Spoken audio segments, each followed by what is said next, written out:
Folks, the objection has been sustained. Go ahead, Mr. Thank you, Judge. So I want to turn your attention to the day of August 25th, 2020. Okay. You had spent the night at Dominic Black's house, is that right? Yes. And you indicated that you had worked at the Recplex the night before, is that right? The 24th, correct. Okay. And you worked until about 7 p.m.? I couldn't give you an exact time, but I'd say I got off around between 6 and 7. I don't recall. It's been a while. And then you drove your car over to Dominic's house? Yes. Okay, so the rest of the time it seems like you're being driven around in Mr. Black's car. Is that fair to say? Yeah. Why did you guys use his instead of yours, if you know? At the time I didn't have a driver's license, and I would drive just to get to work and sometimes to go to Dominic's dad's house. So even though you didn't have a driver's license, you drove from your home in Antioch to the Recplex to work that day? Yes, to be able to get to work. And then after work, you drove without a driver's license to Dominic Black's house? Yes. So I assume then on the week prior to that, when you drive yourself to work, that was also without a driver's license? Objection to this. Go ahead. I'll move on. So you drove to Mr. Black's house, you left your car there, Yes. and you spent the night at his house. Yes. And then the next day, you guys woke up at some point and came down to Ruther. Is that right? We spent the night at his house and had dinner, woke up in the morning, had breakfast. We were going through I was on social media and we saw the damage and we saw the car store, so we decided to go downtown. And you came down in Dominic's car. Correct. And you said that there was a time in which you were cleaning graffiti at Ruther. Yes. And then at some point, I believe you said, and I want to make sure I'm understanding the timeline here, that you went to one of the car sources and encountered the owners, Sam or Sal or whoever they are, correct? Yes. Which of the car source locations was that? It was the car source right here. And that's the one at the northeast corner of 59th and Sheridan? Correct. And that's the one that had gotten totally burned out on one of the previous nights? Yes, that was the one where everything was destroyed. The other car sources still had cars there. So. Now, before that, had you ever worked at Car Source before? I have not. Had you ever bought a car there before? I have not. Had you ever even heard of Car Source before all that? Yes. Through Dominic? Well, no. I would drive past it on a daily basis. I was in Kenosha almost every day, and I'd drive down Sheridan Road almost every day. Okay. So you saw the business along with the churches and the Ultimate gas station and the courthouse and everything else in that area? Yes. Okay. And you talked to these owners yourself? Me and Dominic did. And did they ask you to come protect the property? They didn't ask me. Directly? They didn't ask me directly. They asked Nick Smith. Okay. And was Nick Smith around for that at that moment? He wasn't there when me and Dominic were talking to them. Did you ever personally witness any of these Car Source folks, Sal or Sam or any of the folks that were running that business, did you ever personally witness them ask Nick Smith to guard any of their properties? No. Did you ever witness any of them ask anyone to guard any of their properties? Not that I can recall. What time, if you recall, did you find out that they'd asked Nick Smith? I believe I said in my direct examination between 3:15 and 3:30. And that was shortly after you had sent a text to Sam, right? Correct. And you texted him and asked him if you could protect his business that night, correct? I did. And in that text you said, I'm more than willing and will be armed, correct? Yes. You meant you'd be armed with your AR-15? Yes. And you said that me and my brother would both be there armed, correct? Yes. By your brother you meant Dominic? Yes. He's obviously not legally your brother. No. And you said in the text, I just need address. Do you recall that? Yes. Why did you need the address of a location you'd already been to? I just wanted to like pinpoint it and on the Google Maps because GPS, because with all the roads were closed down in Kenosha. I just wanted to know the best route to drive there with Dominic.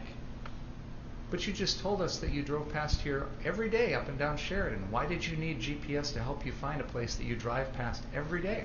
The roads weren't closed when I drove past them every day. But you still knew where you were going, right? Sort of, but with like the back roads. Okay, so let's talk about the roads being closed. What do you mean by that? Well, Sheridan Road was closed off, and I'm trying to remember. I don't think there are a lot of roads closed off. I couldn't tell you exactly their names right now. Was that because there was construction going on? No, they were closed off because of the riots. They were closed off to keep people out of the area, right? Yes. And you knew there was a curfew that night, right? I believe I got an emergency alert text at around 8 p.m. Just like everybody else, saying stay off the streets. I'm sorry. Objection. There's no curfew charge. It's still relevant to his decision making. Just like everybody else, you got a message saying get off the streets at 8 o'clock that night, right? Yes. And despite that message, you came down, correct? I was already in Kenosha downtown when I got that message. Once you got that message, you didn't decide, I'm going to leave and go home like I'm supposed to, correct? I stayed at the car source. And you knew that there was this curfew in place that meant you shouldn't be there anymore, correct? There were, I'd say, hundreds, if not thousands of other people there that night that also got the same message. So if they're all breaking the law, you can too? I don't think the curfew was really being enforced. So if a law is not being enforced, you can disregard it? Your Honor. It's argumentative.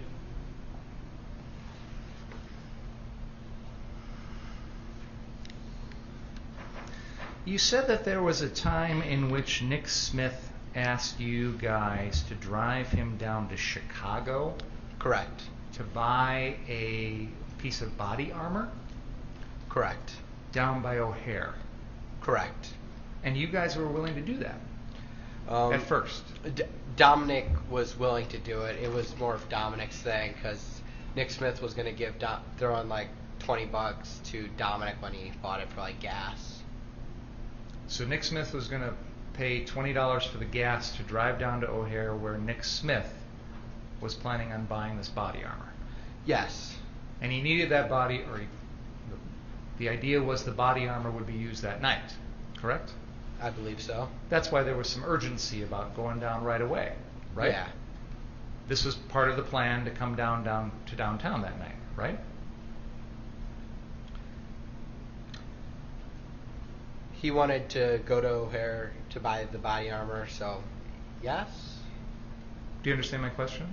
Can you rephrase Sure, it? absolutely.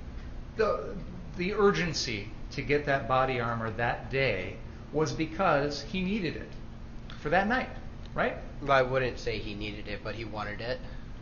And instead of making the drive, you gave your own body armor to Nicholas Smith. Correct. You had it along with you. Yes.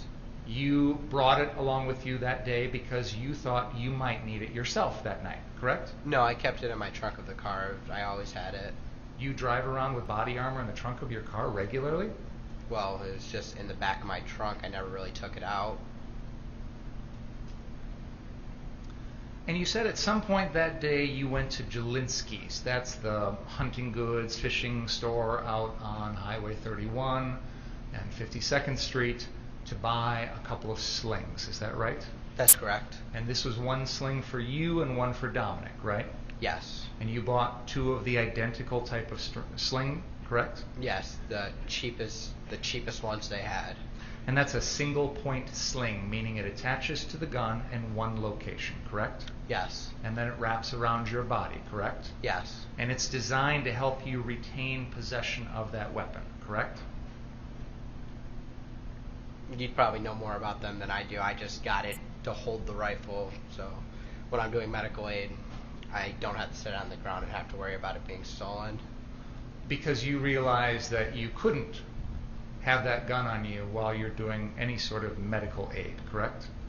I knew that I couldn't, without a sling, have it on me. That's why I got the sling, so I could have my hands free. But even when you had the sling, there was a time in which you took off your entire gun apparatus and handed it to Joanne Fiedler because it was in the way of you trying to treat someone, right? At that instance, yes, because it was hitting the ground. The rifle was hitting the ground. When I bought it, that was the purpose of it. I don't think it really worked, now that I think of it. This big, long AR-15 really got in the way whenever you tried to help someone, right? Sometimes. If you had a handgun, for example, it would have been physically more easy for you to try and treat someone. Fair? If I could have legally carried a handgun, I would have carried a handgun instead of a pistol. Instead of a rifle.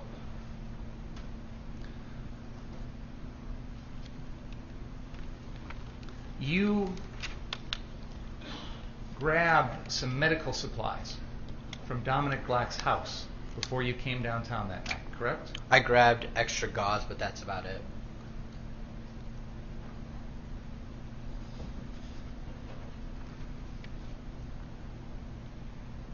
You testified earlier that your AR-15 was loaded with 30 rounds of ammunition. Is that right? Yes. Where did that ammunition come from?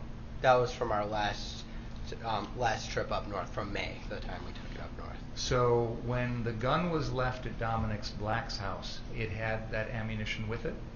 The ammo was in a box, magazine, I don't really know. When you were at Dominic Black's house on August 25th, you found that AR-15 downstairs in his basement, correct? No. Where did you find it at? It was downstairs in the basement, but I was told by Dominic Black, hey, go downstairs, grab your rifle. So you knew up until that point that rifle was being stored in a gun safe in the garage, correct? Correct. And you didn't have the code or any access to that gun safe, correct? I did not. It just happened that on this particular day, Dominic Black's stepfather had moved that gun into the house, correct? Yes. You didn't know that beforehand? I didn't. You didn't know that it had been taken out of the safe? No. And so you went downstairs and grabbed it? After instructed to do so by Dominic, I did. And it had that magazine? After I was instructed to do so. After I was instructed to do so by Dominic, I did go downstairs and grab it. And it had the magazine already inserted in the rifle? It did. And the magazine was already loaded with 30 rounds? I believe so. When did you chamber a round? I don't know if I ever did. Well, you had to have to fire the gun, right? Yeah, I think it was already chambered when I got it. That's what I remember. I don't remember racking it at all that night. Because the way this type of gun works is that you have to have a magazine with ammo in it. You have to insert the magazine into the gun, and then you have to rack it to load one of those rounds into the chamber, correct? Yes. And you were familiar with how to do all of that, correct? Yes. And it can't discharge a bullet unless a bullet is racked into the chamber, correct? Correct. And so your testimony here, as best you can recall, is that you never had to do the initial racking because the bullet was already in the chamber when you took possession of it that day. Is that fair to say? I believe so. I believe that it was already racked. And the ammunition that was in that was full metal jacket ammunition, correct? 223 full metal jacket. 223 being the caliber. Yes. And full metal jacket being the type of casing, correct? Yes. Full metal jacket is the bullet type. The bullet type. Okay, I apologize. And you're aware there are different types of bullets, like hollow point bullets, correct? Yes. Yes. And when you were in the process of purchasing this gun, well, let me back up for a second. You said that the 30 rounds of ammo were left over from previous. I assume you mean when you were up in Ladysmith? Yes. And you were practicing with the gun up there? Yes. And Dominic Black's family has some sort of firing range or shooting range up there, is that right? They have a gravel pit where it's safe to shoot. And you and Dominic would practice with your AR-15s shooting at targets in that gravel pit, correct? Correct. And you would shoot at targets as far as, 75 yards away? No. How close were the targets? I think the furthest I ever got was maybe from me to the TV. You didn't shoot at any targets farther away than that? No. Dominic Black testified that he shot at targets 75 yards away. Did you see him do that? I didn't, but I don't know what Dominic Black saw or what Dominic Black was shooting at. I wasn't with him when he did that. But you were aware of the fact that the AR-15 was capable of hitting targets much further away than you to the TV, correct? I believe so. Did you know the capabilities of your own weapon? I knew that it could shoot, and I believe from a distance. I don't know how far. I'm not an expert on AR-15s. Did you personally purchase that .223 full metal jacket ammunition? I did not. Who did? Dominic did. Did you ask him to purchase it? I did not. So you didn't know what type of ammo was in that gun. Is that right? I knew they were .223 full metal jackets. The first time I shot it, I had to load it into the magazine. So you knew the type of round, but you didn't know what those rounds were capable of doing. Is that fair to say? Believe a bullet's a bullet. As you sit here today, you know that there are different types of bullets, right? Yes. You know that hollow point bullets, for example, do different things to a animal or a human than full metal jacket bullets, correct? Yeah. Full metal jacket is a defense round, like another type of defense round. I know people use full metal jacket for hunting, and hollow point is something that causes more damage. Hollow point bullets are designed to hit the animal that they're being shot at, let's say a deer, for example, and explode inside that body, correct? No, I don't think so. When you say explode, are you saying expand or explode? Because there are such things as exploding bullets. Sure. Let me rephrase. Mr. Rittenhouse, what is your understanding of what a hollow point bullet would do if it were shot at, say, a deer? I don't think people use hollow point. That wasn't my question, sir. What is your understanding of what that bullet would do? Let me rephrase it then, because you're aware that people use hollow point bullets in their pistols to defend themselves against other people, correct? Yes. Ryan Balch, for example, testified in this trial that he was carrying a pistol loaded with hollow point ammunition for self-defense. Do you remember that testimony? I do. So what is your understanding, if you have one, as to what hollow point ammunition would do to a human? I believe it would do the same thing as any other bullet. Like I said, a bullet's a bullet. I just believe hollow points. I'm sorry, I don't know much about ammo. I'm trying to think of what I remember, but I just don't know much about ammo. So you didn't know the difference between what a full metal jacket bullet would do versus a hollow point, right? I believe a hollow point, I just don't know much about this.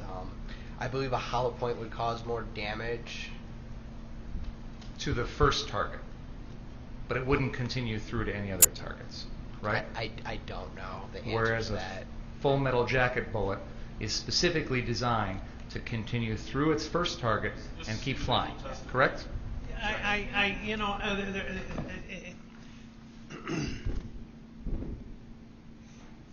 First of all, the hollow point is not guaranteed to stay in the first object struck, which is, so what you said was not correct. Secondly, there's no testimony on that, Your Honor. No, but you've been testifying, and that's what we're going to take a break for lunch. Please don't talk about the case. Read, watch, or listen to any account of the trial. We'll see you, let's hope, at about 12:45.